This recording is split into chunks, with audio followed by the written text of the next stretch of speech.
Hey guys, if you're stuck on doing a TPMS relearn on a Chevy Express 2500 and it does not have the option to do a relearn when you go through the keys, and also if you don't have the remote that has the unlock and lock button at the same time to be able to initiate the relearn mode, you're going to need a scan tool.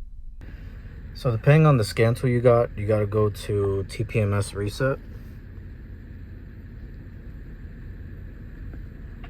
I have a ThinkCard 689BT scanner.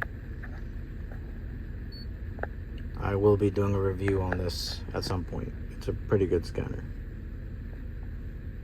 Okay, this is a Chevy, but GM, same thing.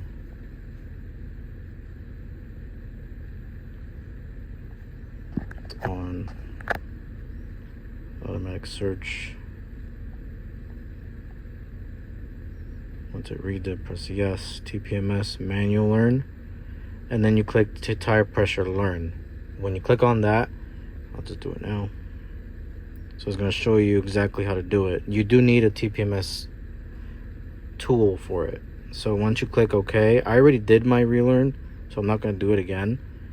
Fortunately, I had to download my update for this. So before it was saying tire pressure signal reset, it wasn't saying tire pressure sensors learn. That's the relearn process on this scan tool. So click on that, get the scan tool, the TPMS tool.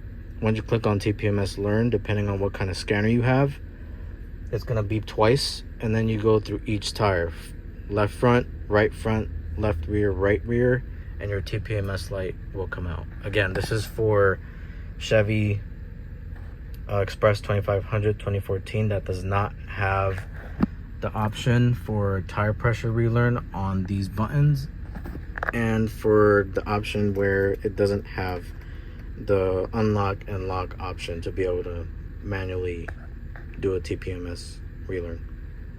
Hope this helped.